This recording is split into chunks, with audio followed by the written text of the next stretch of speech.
నమస్కారం. నేటి దాత్రి వార్తలకు స్వాగతం. ముందుగా వార్తల్లోని ముఖ్యాంశాలు. తమ్మినేని సీతారాంను వెంటనే అరెస్టు చేయాలన్న వర్లరామయ్య. భూ కబ్జా కేసులో సమగ్ర విచారణ జరపాలని రామయ్య డిమాండ్. భూదందా బాధ్యులపై కఠిన చర్యలు తీసుకోవాలని హెచ్చరిక. బాధితులకు న్యాయం జరిగేలా దర్యాప్తు వేగవంతం చేయాలని వ్యాఖ్య.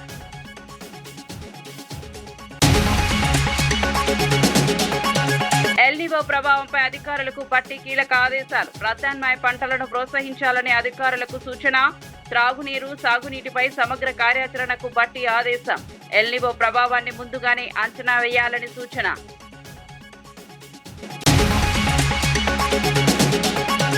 ఈజ్ ఆఫ్ డూయింగ్ బిజినెస్ లో తెలంగాణ వెనుకబడిందన్న సంజయ్. కాంగ్రెస్ పాలనలో తెలంగాణ ర్యాంకు పడిపోయిందన్న సంజయ్. పెట్టుబడుల కంటే పేర్ల మార్పులకే ప్రాధాన్యమన్న సంజయ్. పెట్టుబడులను ఆకర్షించే విధానాలపై దృష్టి పెట్టాలని వ్యాఖ్య.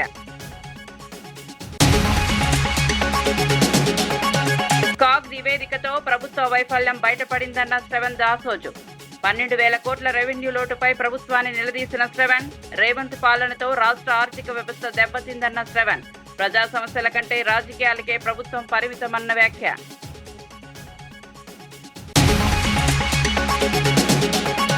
గుంటూరు ఘటనపై స్పందించాలని నూరి ఫాతిమా డిమాండ్. మహిళల భద్రతా హామీలపై సీఎం లోకేష్ ను ప్రశ్నించిన ఫాతిమా. బాధ్యులపై వెంటనే చర్యలు తీసుకోవాలని హెచ్చరించిన వైనం. మహిళలకు పూర్తి రక్షణ కల్పించాలని డిమాండ్. ఖమ్మం కలెక్టరేట్ లో ఉప ముఖ్యమంత్రి బట్టి విక్రమార్క అధ్యక్షతన ఎల్నివో ప్రభావం, వర్షపాతం లోటు, తాగునీటి లభ్యత, సాగునీటి పరిస్థితులపై సమీక్షా సమావేశం నిర్వహించారు. మంత్రి తుమ్మల నాగేశ్వరరావుతో పాటు ఉన్నతాధికారులు, ప్రజాప్రతినిధులు సమావేశంలో పాల్గొన్నారు. ఎల్నివో ప్రభావాన్ని ముందుగానే అంచనా వేసి తగిన కార్యాచరణ చేపట్టాలని అధికారులకు బట్టి సూచించారు. రైతులకు వాస్తవ పరిస్థితులను వివరించి నీటి లభ్యతకు అనుగుణంగా ప్రత్యామ్నాయ పంటలను ప్రోత్సహించాలని ఆదేశించారు. విద్యుత్ సరఫరా, భూగర్భ జలాల నిర్వహణపై కూడా సమగ్ర ప్రణాళికతో పనిచేయాలని అధికారులను ఆదేశించారు.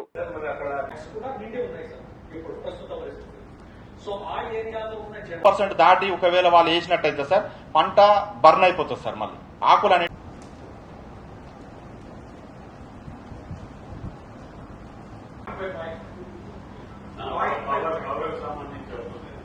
దాని మీద మనకి అక్కడి నుంచి మన ఖమ్మం ముందే ర్యాపిడక్ట్ వరకు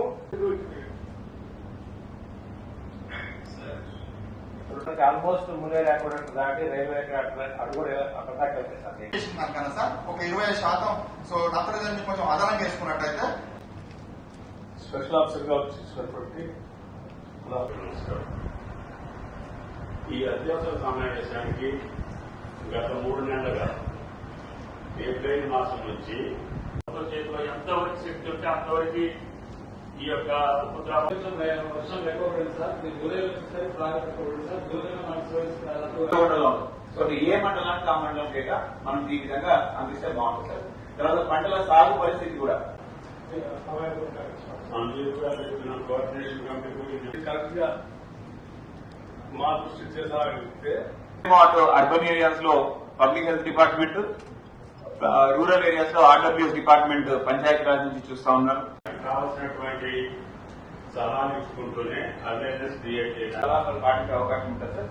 తర్వాత వాళ్ళు సంప్రదించాల్సిన అధికారుల నంబర్ కూడా మనం క్లియర్ గా ఆ మండలి యాక్షన్ ప్లాన్ ఏం చేస్తే లిఫ్ట్ చేసుకున్నా కూడా సో దట్ మనం అప్లై చేసుకోవచ్చు sir. Agriculture department make sure in the facts perfect సంబంధించి కూడా మనం సీట్ అవైలబుల్ కూడా మనం తెప్పించుకుంటున్నాం సార్. అట్లాగే పోయిన సంవత్సరం జూన్ కి కంపేర్ చేస్తే కొంచెం ఎక్కువ వచ్చింది పంటల సాగు పరిస్థితి. అదే విధంగా సీడ్ అవైలబిలిటీ కూడా. Cultivation, so indoor cultivation compulsory practice చేయాలి సార్. వీడ్ మేనేజ్మెంట్ ఇవి ఏంటంటే సార్ ఎక్కువ శాతం బట్టి ప్లాంట్స్ కాంపిటీషన్ ఎర్లీ స్టేజ్ లో డిపార్ట్మెంట్స్ సంబంధించినంత బీఆర్ఎస్ ఎమ్మెల్యే డాక్టర్ సంజయ్ తెలంగాణలో పెట్టుబడుల వాతావరణంపై ప్రభుత్వాన్ని విమర్శించారు. బీఆర్ఎస్ పాలనలో రాష్ట్రం ease of doing business ranking లో 3వ స్థానం కంటే దిగజారలేదని తెలిపారు. కాంగ్రెస్ ప్రభుత్వం అధికారంలోకి వచ్చిన తర్వాత తెలంగాణ 13వ స్థానానికి పడిపోయిందని ఆరోపించారు. రాష్ట్ర అభివృద్ధి కంటే పేర్ల మార్పులకే ప్రభుత్వం ప్రాధాన్యమిచ్చిందని విమర్శించారు. పెట్టుబడులను ఆకర్షించే విధానాలపై ప్రభుత్వం దృష్టి సారించాలని సంజయ్ సూచించారు. ఆ రోజు ఒకటి చూపెడతా. Telangana rank number 1 2015-16 business reform action plan. ఆ రోజు తెలంగాణ రాష్ట్రం దేశంలో ఈజ్ ఆఫ్ డూయింగ్ బిజినెస్ లో 9.5 సంవత్సరాల్లో ఏ రోజు కూడా 3వ స్థానం నుంచి కిందికి దిగలేదు. 9.5 సంవత్సరాల్లో అంటే సులభంగా వ్యాపారం చేసుకునే రానికి ఒక రాష్ట్రంలో మనం బీఆర్ఎస్ ప్రభుత్వంలో ఉన్నప్పుడు 9.5 సంవత్సరాల్లో ఏనాడు కూడా 3వ స్థానం నెంబర్ 1లో ఉండింది, లేకపోతే నెంబర్ 2, నెంబర్ 3. ఆ రోజు మీ అందరికి గుర్తుంటది. మన ప్లాన్ ని, మన పాలసీని ఆంధ్రప్రదేశ్ రాష్ట్రం ఎట్లా కాపీ కొట్టిందంటే ఆఖరికి మన రాసిన అన్ని కూడా కాపీ కొట్టేసింది ఆ రోజు. అంత బ్రహ్మాండమైన పాలసీలు, అంత బ్రహ్మాండమైన ప్లాన్ ఉండింది మనకు. ఇవాళ ఆ రాష్ట్రాన్ని అంత బ్రహ్మాండంగా నడిపించిన రాష్ట్రాన్ని ఇవాళ ముఖ్యమంత్రి రేవంత్ రెడ్డి గారు వచ్చిన తర్వాత ఇప్పుడు 13th పొజిషన్. అంటే ఏం జరుగుతుంది దీనివల్ల? మరి వ్యాపారస్తులందరూ పారిపోతా ఉన్నారు, కొత్తగా వ్యాపారాలు ఎవరు రావట్లేదు, కొత్తగా ఇండస్ట్రీస్ ఎవరు రారు. మరి ఎందుకు ఈ పరిస్థితి జరుగుతా ఉంది? అన్నిటికంటే ఇంకో విషయం చెప్పాలి మీ అందరికి. నీతి ఆయోగ్ మొన్న కూడా మళ్ళీ టిఎస్ ఐపాస్ అంత బ్రహ్మాండమైన సిస్టమ్ ఇక్కడ లేదు అని చెప్పి మళ్ళీ పొగిడింది. ఇప్పుడు టిఎస్ ఐపాస్ అంత బ్రహ్మాండమైన సిస్టమ్ ఉన్నా కూడా మనం 13వ పొజిషన్లో వస్తున్నామంటే ఒకసారి ఆలోచన చేయండి. టిఎస్ ఐపాస్ ఆ రోజు దేశంలోనే కాదు, ఆ రోజు ప్రపంచ వ్యాపారవేత్తలు కూడా, ప్రపంచంలో ఉన్న అందరి ఇండస్ట్రీస్ కూడా ఇంత బ్రహ్మాండమైన సింగిల్ విండో క్లియరెన్స్ పాలసీని మేము ఎక్కడ చూడలేదు. 15 రోజుల్లో మీకు పర్మిషన్ వచ్చే పాలసీ మేము ఎక్కడ చూడలేదు అని చెప్పి అందరు ప్రశంసించారు. ఇవాళ అంటే 2026లో కూడా ఆనాడు కేటీఆర్ గారు చేసిన పాలసీ గురించే ఇంకా నీతి ఆయోగ్ మాట్లాడుతుందంటే మనం చేసిన పాలసీలు ఎంత బ్రహ్మాండమైన పాలసీలు ఒకసారి ఆలోచించేయండి. మరి ఇవాళ కూడా నీతి ఆయోగ్ బ్రహ్మాండమైన పాలసీ అంటాంది అన్నా కూడా ఇన్వెస్ట్మెంట్ ఫ్రెండ్లీనెస్ లో మనం 13వ పొజిషన్కి పోయినామంటే మన రాష్ట్ర పరిస్థితి ఎట్లా ఉందో ఒకసారి ఆలోచన చేయండి మీరు. ఆనాడు ఐపాస్ ఇస్ ద బెస్ట్, ఇవాళ కూడా NITI Aayog S iPASS is the best అంటా ఉంది, అయినా కూడా 13th పొజిషన్ పోయిందంటే మరి దానికి కారణం ఎవ్వరు? ఒకసారి ఆలోచన చేయండి. వైఎస్ఆర్సీపీ నేత మాజీ స్పీకర్ తమ్మినేని సీతారాంను భూ కబ్జా కేసులో వెంటనే అరెస్ట్ చేయాలని టీడీపీ నేత వర్ల రామయ్య డిమాండ్ చేశారు. నకిలీ ధ్రువపత్రాలలో కోట్ల రూపాయలు విలువైన భూమిని కబ్జా చేశారనే ఆరోపణలపై సమగ్ర విచారణ జరిపి చట్టపరంగా కఠిన చర్యలు తీసుకోవాలని కోరారు. ఈ భూదందా వ్యవహారంలో ప్రధాన పాత్రులందరినీ గుర్తించి బాధ్యులపై చర్యలు తీసుకోవాలని ప్రభుత్వాన్ని విజ్ఞప్తి చేశారు. బాధితులకు న్యాయం జరిగేలా కేసులు దర్యాప్తును వేగవంతం చేయాలని వర్ల రామయ్య కోరారు. శ్రీకాకుళం కార్పొరేషన్ కమిషనర్ దగ్గర మరణ ధృవీకరణ సర్టిఫికెట్ తీసుకొని 4 కోట్ల భూ కబ్జా చేశాడు. నేను డిమాండ్ చేస్తున్నాను ఈ రోజున ఆ శ్రీకాకుళం కార్పొరేషన్ కమిషనర్ని కూడా ముద్దాయిగా చేర్చాలి. ఏమి దయ చూపించాల్సిన అవసరం లేదు ఆఫీసర్ మీద కూడా. బతుకున్న వాడిని చంపేశాడు సార్ అతను. బతుకున్న వాడిని చంపేసి డెత్ సర్టిఫికెట్ ఇచ్చిన శ్రీకాకుళం కార్పొరేషన్ కమిషనర్ని కూడా ఇందులో A10గాను చేర్చాలి. A10గా చేర్చి అతన్ని కూడా అరెస్ట్ చేయాలని మేము డిమాండ్ చేస్తున్నాం. ఈ నకిలీ ఒక కూతుర్ని క్రియేట్ చేశారు, అడబాల రజని అని. ఏమి ఎంత క్రియేషన్! నువ్వు పెద్ద సినిమా స్టోరీ రైటర్ రా బాబు తమ్మినేని. నువ్వు పరుచూరి బ్రదర్స్కి వచ్చు, వెనకబడ్డారు. నువ్వు సినిమా కథలు రాసుకోవచ్చు, నువ్వు స్టోరీస్ రాసుకోవచ్చు. నువ్వు అడబాల రజని అని ఒరిస్సాలో ఉంటుంది ఈ అమ్మాయి. ఒడిస్సాలో ఉన్న అడబాల రజని అనే అమ్మాయిని తీసుకొచ్చి నకిలీ కుమార్తె, ఈ గోవిందరాజులకి కుమార్తె అని చెప్పి ఈ అమ్మాయి పేరు మీద ఒక ఫ్యామిలీ సర్టిఫికేట్ కూడా తీసి ఇచ్చాడు తహసీల్దార్. Family certificate. ఆ ఫ్యామిలీ సర్టిఫికేట్ ఇచ్చిన తహసీల్దార్ని కూడా ముద్దాయిగా పెట్టాల. సస్పెండ్ చేయటం కాదు, they should be added as an accused. అక్కడ మున్సిపల్ కమిషనర్, ఎందుకంటే చచ్చిపోయిన సర్టిఫికేట్ పెట్టండి, బ్రతుకున్న వాడికి చచ్చిపోయినట్టు. ఈ అమ్మాయి ఒరిస్సాలో ఉన్న అడబాల రజని ఈ గోవిందరాజుల కూతురు ఎట్లా అవుతుందండి? ఎంత కథ రాసావయ్యా తమ్మినేని. అంటే డబ్బు కోసం ఎంత నీచానికైనా పాల్పడతావా? డబ్బు కోసం ఎంత దిగజారుడు పనులైనా చేస్తావా మిస్టర్ తమ్మినేని? పైకి ఎంత నగనాచి కబుర్లు చెబుతాడండి. హౌస్లో మా చంద్రబాబు నాయుడు గారికి నీతులు చెప్పినట్టుగా చెప్పేవాడు ఆయన. నేను నిజమే కామోసు, మంచి నీతిమంతుడు కామోసు అనుకున్నా. ఇదా నీ జాతకం, ఇదా నీ బండారం మిస్టర్ తమ్మినేని. అందుకే నేను కమిషనర్ని, తహసీల్దార్ని. హైదరాబాద్ లో నిర్వహించిన బీజేపీ మాజీ సైనికుల సెల్ సమావేశంలో రాష్ట్ర అధ్యక్షుడు రామచంద్రరావు పాల్గొన్నారు. ప్రధాని నరేంద్ర మోదీ నాయకత్వంలో దేశ రక్షణ రంగం మరింత బలోపేతమైందని, 1 ర్యాంక్ 1 పెన్షన్ అమలుతో మాజీ సైనికులకు విశేష ప్రయోజనం చేకూరుతుందని తెలిపారు.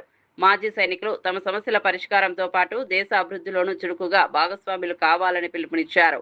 తెలంగాణలో బీజేపీని అధికారంలోకి తీసుకురావడంతో కూడా మాజీ సైనికులు కీలక పాత్ర పోషించాలని రామచంద్రరావు కోరారు.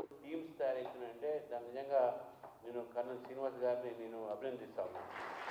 వారిని, వారి టీంని, మొత్తం టీంని, అనిల్ సింగర్ గారు అయితే, రాజేంద్ర సింగ్ గారు అయితే, మీరందరూ కూడా వారితో కోఆపరేట్ చేసి ఈరోజు ఎక్స్-సర్వీస్మెన్ సెల్, ఇంతకుముందు బీజేపీలో సెల్స్ కొన్ని సెల్స్ మాత్రమే స్ట్రాంగ్ ఉంటుండే, కానీ ఈసారి మనం చూస్తూ ఉన్నాం ఎక్స్-సర్వీస్మెన్ సెల్ కూడా ఆ స్ట్రెంథనింగ్ పార్టీలో ఒక స్ట్రాంగ్ సెల్గా ఏర్పాటైంది. ఈ సెల్ అనేది మనం ఎక్కడికైతే ఆ ఒక ప్రొఫెషనల్ ఏరియాస్కి మనం పనిచేసేటటువంటి పార్టీ ఒక వింగ్, అడ్వకేట్కి లీగల్ సెల్, కార్మికులకు లేబర్ సెల్, అదేవిధంగా డాక్టర్స్ సెల్, ఇట్లా ఈ ఎక్స్-సర్వీస్మెన్ సెల్ కూడా అనేక సంవత్సరాలుగా ఉండే. గతంలో ఏవిఎస్ఎం రాధాకృష్ణ గారు, మాధవన్ గారు ఉంటుండే, అప్పుడు కొద్దిగా యాక్టివ్ ఉంటుండే, కానీ ఇప్పుడు ఇంకా ఈరోజు దానికన్నా యాక్టివిటీస్ పెరిగినాయి ఉన్నాయి. శ్రీనివాస్ గారి నాయకత్వంలో చాలా బాగా చేస్తూ ఉన్నారు. నిజంగా సంతోషంగా ఉన్నది. ఈరోజు ఎక్స్-సర్వీస్మెన్ అందరూ కూడా ఇంత పెద్ద ఎత్తున ఇక్కడ రావటము, జిల్లాకు కమిటీలు కావటము, మీ అందరినీ ఒకటే కోరుతాను, యాక్టివ్గా ఉండాలి. మనం ఎక్స్-సర్వీస్మెన్ సంబంధించిన అనేక ప్రాబ్లమ్స్ ఉన్నాయి. నేను ఎమ్మెల్సీగా ఉన్నప్పుడు ఆ రోజు ప్రతి ఒక్క జిల్లా కలెక్టర్లో రిటైర్డ్ ఎంప్లాయీస్కు, అంటే ఎక్స్-సర్వీస్మెన్లకు ఒక బోర్డు ఉంటుంది. దాంట్లో చాలా సమస్యలు కూడా వస్తుండే ఉంటాయి. వాళ్ళకు సమాజంలో కానీ ఇక్కడ కానీ ఏదైనా వాళ్ళు ఎదుర్కొనే సమస్యల మీద కూడా వాళ్ళకు ఒక బోర్డు ఉంటుంది కలెక్టర్ ఆఫీస్లో. అది సరిగ్గా పనిచేయట్లేదు, దాని మీద కూడా నేను చాలా మాట్లాడగలిగింది. మీరు కూడా ఎక్స్-సర్వీస్మెన్ సమస్యలతో పాటు దేశ సమస్యల మీద కూడా స్పందించాల్సిన అవసరం ఉన్నది. రేపు 26వ తారీఖు కార్గిల్ దివస్ ఉన్నది. గుంటూరు మహిళా వ్యవస్థ ఘటనపై ముఖ్యమంత్రి చంద్రబాబు, మంత్రి నారా లోకేష్, ఉప ముఖ్యమంత్రి పవన్ కళ్యాణ్ స్పందించాలని వైఎస్ఆర్సీపీ నేత నూరి ఫాతిమా డిమాండ్ చేశారు. ఎన్నికల సమయంలో మహిళల భద్రతపై ఇచ్చిన హామీలు ఇప్పుడు ఏమయ్యాయని ప్రశ్నించారు. మహిళల జోలికి వస్తే కఠిన చర్యలు తీసుకుంటామని చెప్పిన నాయకులు ఈ ఘటనపై మౌనం ఎందుకు పాటిస్తున్నారని నిలదీశారు. రెడ్ బుక్ పేరుతో క్రమశిక్షణ గురించి మాట్లాడిన ప్రభుత్వం ఇప్పుడు బాధ్యులపై చర్యలు తీసుకోవాలని, మహిళలకు పూర్తి రక్షణ కల్పించాలని నూరి ఫాతిమా కోరారు. అలాగే మాధవి గారు ఏ విధంగా మరి ఆవిడ మాట్లాడుతున్నారు, నవ్వుతా హేళనగా మాట్లాడుతున్నారు. నిజంగానే సాటి మహిళగా ఆవిడికి బుద్ధుందా అని అడుగుతున్నాం. ఎందుకనంటే గల్లా మాధవి అనే వ్యక్తి నేను మహిళలకి రక్షణగా, నేను మహిళలకి తోడుగా, ప్లస్ గ్రీవెన్స్ ప్రతి రోజు కూడా నేను తీసుకుంటున్నాను, మహిళలవి గాథలన్నీ వింటున్నాను అని చెప్తున్న వ్యక్తి మరి మీ దగ్గర ఆవిడ 16వ తారీఖున వస్తే ఎందుకు యాక్షన్ తీసుకోలేదని అడుగుతున్నాను. ఎందుకు 16వ తారీఖున మీరు యాక్షన్ తీసుకోకుండా ఎందుకు ఆయన్ని తూతూ మంత్రంగా 17వ తారీఖున సస్పెండ్ చేశారని చెప్పి లెటర్ ఇచ్చేశారు. మరి అలాగే 15వ తారీఖున మధ్యాహ్నం ఆ కుటుంబం అంతా స్టేషన్ కి వెళ్లినప్పుడు దాదాపుగా 4-5 గంటలు ఆ ఇంట్లో వాళ్ళు స్టేషన్లోనే కూర్చోబెట్టి ఎందుకు వాళ్ళ మీద కేసులు కట్టలేదు, మల్లెల మూర్తి అనే వ్యక్తి మీద ఎందుకు కేసు కట్టలేదు, బైండ్ ఓవర్ ఎందుకు చేయలేదు, అది చెయ్యకపోవటానికి కారణం ఎమ్మెల్యే గారు. ఎందుకనంటే అనుచరులు కదా వీళ్ళంతా. మల్లెల మూర్తి టీడీపీకి సంబంధించిన నాయకుడు. ఒకవేళ టీడీపీ వాళ్ళ మీద యాక్షన్ తీసుకుంటే మా మీద యాక్షన్ తీసుకుంటారేమో అని చెప్పి మరి పోలీసులు భయపడ్డారు. ఎందుకనంటే పోలీసులు చుట్టాలుగా మారారు కదా. ఎందుకంటే చుట్టాలు ఏమైనా మాట్లాడుకుంటే చేసుకుంటే మళ్లీ రేపటి రోజు మొహాలు చూసుకోవాలి కదా అనే ఉద్దేశంతో పోలీసులు కూడా యాక్షన్ తీసుకోలేదు. ఆ యాక్షన్ తీసుకోలేదు కాబట్టే ఈ రోజు మరి ఈ పరిస్థితి మేము చూడాల్సి వచ్చింది, మాట్లాడాల్సి వస్తుంది. నిజంగానే సిగ్గుగా తల దించుకోవాల్సి వస్తుంది. నిజంగానే ఈ రాష్ట్రంలో మహిళలకి ఎక్కడా కూడా ఏ విధమైన రక్షణ లేదు. ఎక్కడైనా అర్ధరాత్రి మహిళ నడుస్తే గాని మన దేశానికి స్వాతంత్రం వచ్చినట్టు ఉండదని చెప్పి ఏ విధంగా చెప్పారో ఈ రోజు నడి రోడ్డు మీద చీర మరి తీసేసినా కూడా ఈ రోజు రక్షణ లేదు. ఎందుకు లేదు అనంటే కారణం ఈ టీడీపీ, ఈ ప్రభుత్వం. ఏదో పేటలో టిట్కో గృహాల నిర్మాణ ప్రాంతాన్ని స్థానిక ఎమ్మెల్యే టీడీపీ పొలిట్ బ్యూరో సభ్యుడు శ్రీరామ్ రాజగోపాల్ తాతయ్య సందర్శించి పనుల పురోగతిని పరిశీలించారు. సంబంధిత శాఖ అధికారులతో సమీక్ష నిర్వహించిన ఆయన నిర్మాణ పనులను మరింత వేగవంతం చేసి లబ్ధిదారులకు ఇళ్లను త్వరగా అందించాలని ఆదేశించారు. నాణ్యతతో ఎలాంటి రాజీ పడకుండా నిర్ణీత గడువులో పనులు పూర్తి చేయాలని స్పష్టం చేశారు. టిట్కో గృహాలకు సంబంధించిన సమస్యలు తదుపరి కార్యాచరణపై ఈ నెల 24న జగ్గయ్యపేట మున్సిపల్ కార్యాలయంలో కాంట్రాక్టర్లు అధికారులతో ప్రత్యేక సమావేశం నిర్వహించినట్టు ఎమ్మెల్యే తెలిపారు.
ఎన్టీఆర్ జిల్లా విజయవాడలో నిర్వహించిన షైనింగ్ స్టార్స్ ప్రతిభా పురస్కార్ 2026 కార్యక్రమం ఘనంగా జరిగింది. జిల్లా కలెక్టర్ లక్ష్మీషా, ఎమ్మెల్యే గద్దె రామ్మోహన్ ముఖ్య అతిథులుగా హాజరై ప్రతిభ కనపరిచిన విద్యార్థులను సత్కరించారు. జిల్లాలోని 20 మండలాల నుంచి ఎంపికైన 135 మంది 10వ తరగతి, 45 మంది ఇంటర్ విద్యార్థులకు పథకం, 20,000 నగదు బహుమతి, ప్రశంసా పత్రాలను అందజేశారు. చిన్న ప్రోత్సాహం కూడా విద్యార్థుల భవిష్యత్తును మార్చగలదని కలెక్టర్ పేర్కొన్నారు. వికసిత్ భారత్ లక్ష్య సాధనలో విద్యార్థులు కృషి చేసి దేశానికి గర్వకారణంగా నిలవాలని పిలుపునిచ్చారు.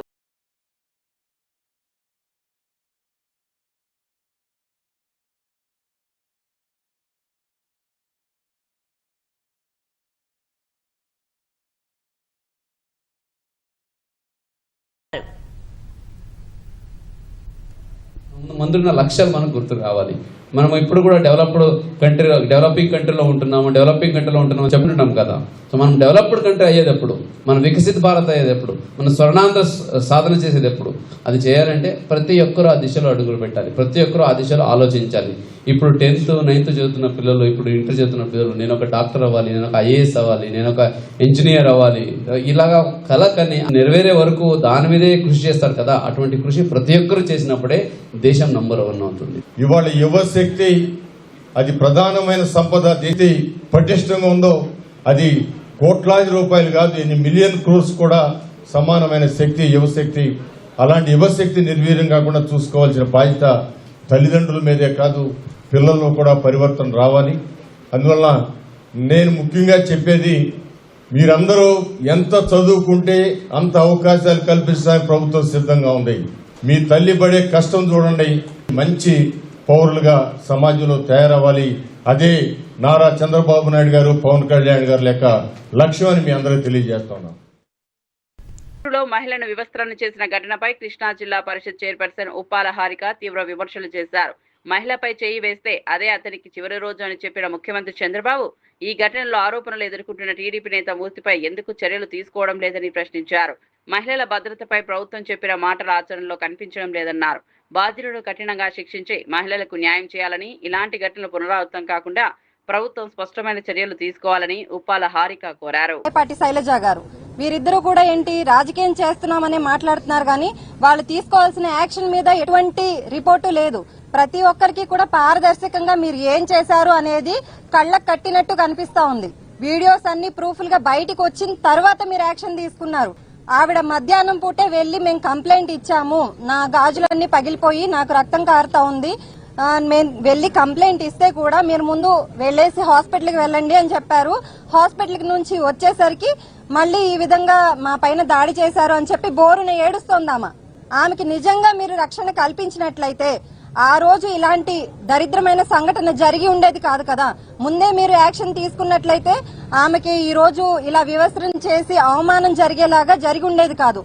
ఏనాడో మనం మహాభారతాల్లో విన్నాము, చదువుకున్నాము, దుర్యోధనుడు, దుశ్శాసనుడు లాంటి వాళ్ళు ఇలాంటి నీచమైన పనులకు సిద్ధమవుతా ఉంటారు అని.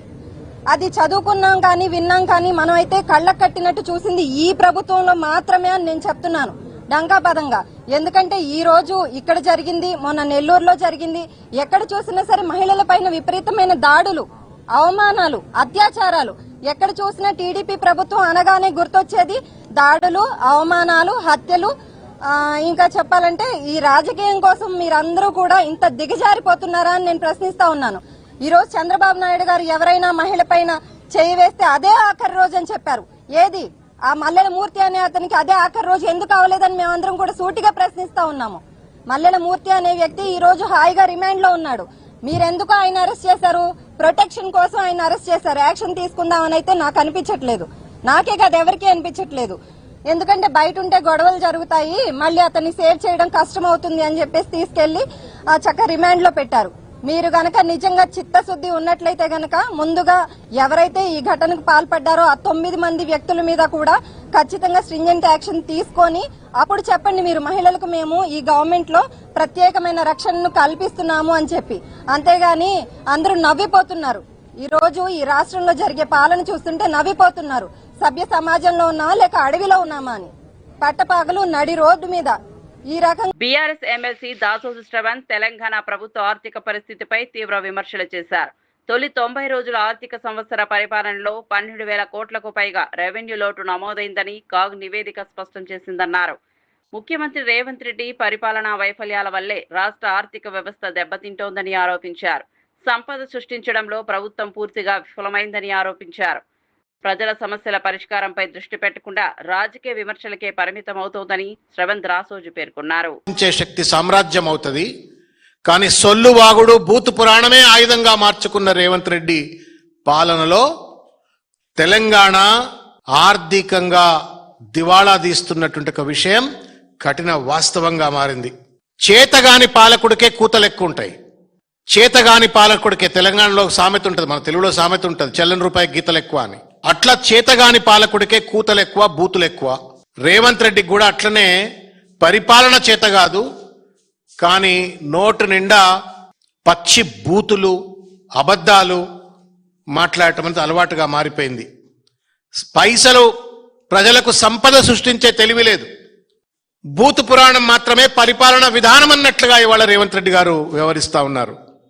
కేవలం 90 రోజుల ఈ ఆర్థిక సంవత్సర పరిపాలనలో in 3 months of this financial year's governance 12,000 కోట్ల పైచిలుకు రెవెన్యూ డెఫిసిట్ లోకి రాష్ట్రాన్ని నెట్టివేసిన ఘనపాటి రేవంత్ రెడ్డి ఇవాళ ప్రతిపక్ష పార్టీ నాయకుల, బీఆర్ఎస్ పార్టీ నాయకుల యొక్క నీతి జాతి అడుగుతాడు.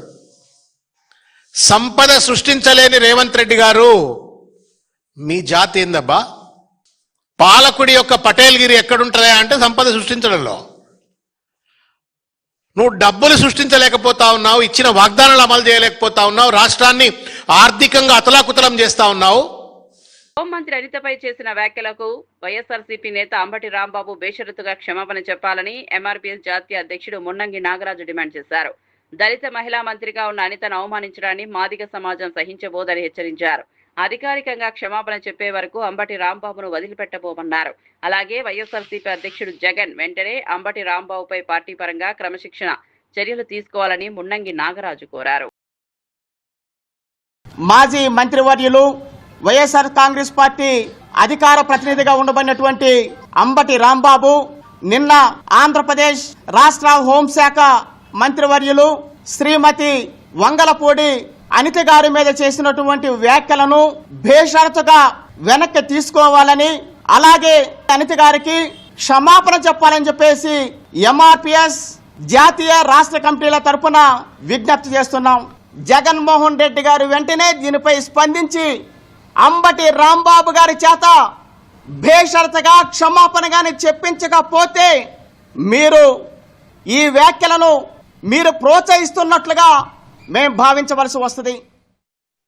అనంతపురంలోని జేఎన్టీయూ ఎన్టీఆర్ ఆడిటోరియంలో నిర్వహించిన షైనింగ్ స్టార్స్ 2026 కార్యక్రమంలో మంత్రి పయ్యావుల కేశవ్ వైసీపీ ప్రభుత్వంపై విమర్శలు చేశారు. గత 5 ఏళ్లలో హంద్రీనివా కాలువపై కనీస పనులు కూడా చేపట్టలేదని ఆరోపించారు. కూటమి ప్రభుత్వం ఏడాది వ్యవధిలోనే జిల్లాకు రికార్డు స్థాయిలో సాగునీరు అందించిందని తెలిపారు. గతంలో ప్రాజెక్టుల గురించి మాట్లాడిన వారు ఇప్పుడు పాదయాత్రలు చేస్తూ ప్రజలను తప్పుదోవ పట్టిస్తున్నారని విమర్శించారు. అభివృద్ధి పనులతోనే ప్రజల విశ్వాసం పొందుతామని మంత్రి పయ్యావుల కేశవ్ పేర్కొన్నారు. జగన్మోహన్ రెడ్డి గారు వచ్చి 3 నెలల్లో కాలువ ప్రారంభిస్తానన్నాడు. 5 ఏళ్లలో ఏం చేశారు? ఇవాళ మేము చిత్తశుద్ధితో ఉన్నాం, పని చేస్తా పోతున్నాం, రికార్డు స్థాయిలో నీళ్లను తీసుకొచ్చాం, ప్రజల కోసం పనిచేస్తున్నాం. ఇంకా చేయాల్సింది ఎంతో ఉంది అని బాధ్యతగా ఉన్నాం. శాఖాపరంగా అడుగుతాం. అందులో నాసిరకం పనులు జరిగాయి అనంటే మీరు సాక్ష్యాలు ఇవ్వండి, జరగలేదు అనంటే కేసులకు సిద్ధంగా అండి. బట్టగాల్చి ముఖానేసి జరిగే మంచికి కూడా చెడును పూసేటువంటి ప్రయత్నం చేస్తే ప్రభుత్వం ఊరికే ఉండదు. ఆత్మసాక్షిగా ఒక మాట, సాక్షి కోసం ఒక మాట వద్దు విశ్వేశ్వరరెడ్డి. నీ మనసులో మాట ఏందో నువ్వు ఇంటర్నల్ గా చెప్పుకున్నావు. మీ వాళ్ళు మేలుకుని లైవ్ ఆపేశారు. బయటకు వచ్చి మళ్ళీ ఆ సాక్షి కోసం మాట్లాడతావు. సాక్షి కోసం కాదు, ఆత్మసాక్షిగా మాట్లాడు, ప్రజల కోసం పనిచేయి. ఆంధ్రప్రదేశ్లో మహిళల భద్రత పూర్తిగా దెబ్బతిందని మాజీ మంత్రి విడుదల రజని ఆరోపించారు. అధికార మదంతో టీడీపీ నేతలు మహిళలపై దాడులకు పాల్పడుతున్నారని విమర్శించారు. గుంటూరులో మహిళలపై 2 సార్లు దాడి చేసి వివస్త్రణ చేసినా పోలీసులు వెంటనే స్పందించలేదని అన్నారు. సీసీటీవీ దృశ్యాలు వెలుగులోకి వచ్చిన తర్వాతే కేసు నమోదు చేశారని ఆరోపించారు. మహిళలకు రక్షణ కల్పించడంలో ప్రభుత్వం పూర్తిగా విఫలమైందని, బాధ్యులపై కఠిన చర్యలు తీసుకుని బాధితురాలికి న్యాయం చేయాలని విడుదల రజని డిమాండ్ చేశారు. మేమంతా ఉన్నామని చెప్పి ఒక మారల్ సపోర్ట్ గా నిలబడడం జరిగింది. అలాగే వారి కుటుంబాన్ని కూడా పరామర్శించి అసలు ఏం జరిగింది, ఈ గొడవ ఎలా మొదలైంది, ఏమేం జరిగింది అని వారి మాటల్లో అడిగి తెలుసుకోవడం జరిగింది. ఈ ఘటన ఎంత దారుణం అంటే అంత దారుణం అని చెప్పొచ్చు, అంత బాధాకరం. ఇలాంటి ఘటన ఈ రోజున మన ఆంధ్రప్రదేశ్ రాష్ట్రంలో నెలకొందంటే ఇది ఖచ్చితంగా ముమ్మాటికి ఈ గవర్నమెంట్ ఫెయిల్యూర్. పోలీసులంటే భయం లేక అధికార మదంతో మితిమీరిపోయి ఎక్కడ ఇంత కూడా కొంచెం కూడా ఇది తప్పు అని ఆదం మర్చిపోయి మరి టీడీపీ నాయకులు ఏ విధంగా కూడా ఈ మహిళ మీద వారి యొక్క కుటుంబం పట్ల వ్యవహరించారో మనం అందరం కూడా చూస్తున్నాము. ఈ ఇన్సిడెంట్ చాలు బీహార్ ని మించి ఈ రోజు ఆంధ్రప్రదేశ్ రాష్ట్రంలో ఏ విధంగా ఈ ప్రభుత్వం వచ్చాక మరి టీడీపీ వాళ్ళు గూండాల్లాగా రౌడీల్లాగా చెలరేగుతున్నారో ఇదే ఇన్సిడెంట్ అందరికీ కూడా ఒక నిదర్శనం అని చెప్తా ఉన్నాను. ఈ ఇన్సిడెంట్ వాస్తవాల్లోకి వెళ్తే మనం ఎవరైతే ఈ మహిళ ఉందో వారి యొక్క కుటుంబం వాళ్ళ ఇంటి ముందు బోరు రిపేర్ చేసుకుంటూ ఉంటే ఆ వార్డు సెక్రటరీ అయినటువంటి టీడీపీ నాయకుడు వచ్చి మీరు మీ ఇంటి ముందు బోర్ రిపేర్ చేస్తున్నారు అని చెప్పి మాకు మామూలు ఇవ్వాలి, 10,000 మాకు మామూలు ఇచ్చే మీ ఇంటి ముందు మీ బోర్ రిపేర్ చేసుకున్నాను డిమాండ్ చేశాడు. మా ఇంటి ముందు మేము మా బోరు రిపేర్ చేసుకుంటే నువ్వెవరయ్యా, నీకెందుకు ఇయ్యాలయ్యా అని చెప్పి అడిగినందుకు ఇంత దారుణమైనటువంటి పరిస్థితి రోజు నెలకొంది. వాళ్ళు చెప్పారు, ఆ మహిళ చెప్పింది, ఆ కుటుంబ సభ్యులు చెప్పారు, ఆ మూర్తి అనేటువంటి టీడీపీ నాయకుడు మేము అధికారంలో ఉన్నాం, మీరు ఎలా రిపేర్ చేసుకుంటావో చూస్తా, మీ ఇంట్లోకి నీళ్లు రానియా, ఖచ్చితంగా మాకు 10,000 కట్టాల్సిందే, కడితే గాని మీ పని చేసుకోనియమని చెప్పి ఆయన వాళ్ళని డిమాండ్ చేసినట్టు మరి డిమాండ్ చేసి వాళ్ళని ఆఖరికి వాళ్ళ మీద దాడి చేసి మీరెవరు చెప్పుకుంటారో చెప్పుకోండి, నేను అధికారంలో ఉన్నా, పోలీసులైనా ఇక్కడ ఉన్నటువంటి అధికారంలో ఉన్న ఎవ్వరైనా కూడా నన్ను ఏం చేయలేరు, మీ దిక్కున్న చోట పోయి చెప్పుకోండి, మీరు నాకు 10,000 ఇవ్వాల్సిందే అని చెప్పి డిమాండ్ చేసి మరి వాళ్ళ మీద దాడి చేసినటువంటి పరిస్థితులు మరి మీరందరూ కూడా చూశారు, అందరం కూడా చదివాము, విన్నాము, వీడియోలు కూడా చూసాము. అయితే ఈ గొడవ జరగగానే వెంటనే ఆ ఫ్యామిలీ మెంబర్స్ అందరూ కూడా ఆ మహిళా కుటుంబ సభ్యులందరూ కూడా వెళ్లి పోలీస్ స్టేషన్ లో కంప్లైంట్ ఇచ్చారు. కంప్లైంట్ ఇస్తే పోలీసులు చాలా లైట్ తీసుకొని అది కూడా టీడీపీ వార్డ్ సెక్రటరీ అండి అని వీళ్ళు చెప్పడంతో ఇది అధికార పార్టీ కదా కాబట్టి మనం పెద్ద జోక్యం చేసుకోవద్దు అనుకున్నారో ఏంటో గానీ టీడీపీ అనగానే ఇక పోలీసులు తమ్మినేని సీతారాంను వెంటనే అరెస్టు చేయాలన్న వర్లరామయ్య. భూ కబ్జా కేసులో సమగ్ర విచారణ జరపాలని రామయ్య డిమాండ్. భూదందా బాధ్యులపై కఠిన చర్యలు తీసుకోవాలని హెచ్చరిక. బాధితులకు న్యాయం జరిగేలా దర్యాప్తు వేగవంతం చేయాలని వ్యాఖ్య.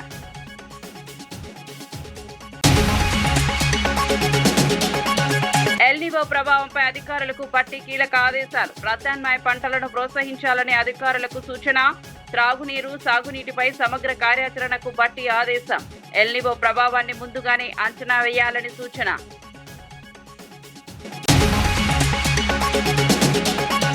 ఈజ్ ఆఫ్ డూయింగ్ బిజినెస్ లో తెలంగాణ వెనుకబడిందన్న సంజయ్. కాంగ్రెస్ పాలనలో తెలంగాణ ర్యాంకు పడిపోయిందన్న సంజయ్. పెట్టుబడుల కంటే పేర్ల మార్పులకే ప్రాధాన్యమన్న సంజయ్. పెట్టుబడులను ఆకర్షించే విధానాలపై దృష్టి పెట్టాలని వ్యాఖ్య.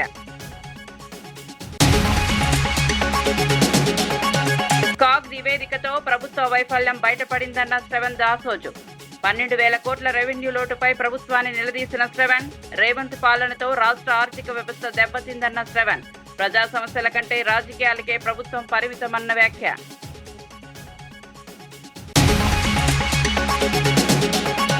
గుంటూరు ఘటనపై స్పందించాలని నూరి ఫాతిమా డిమాండ్. మహిళల భద్రతా హామీలపై సీఎం లోకేష్ ను ప్రశ్నించిన ఫాతిమా. బాధ్యులపై వెంటనే చర్యలు తీసుకోవాలని హెచ్చరించిన వైనం. మహిళలకు పూర్తి రక్షణ కల్పించాలని డిమాండ్.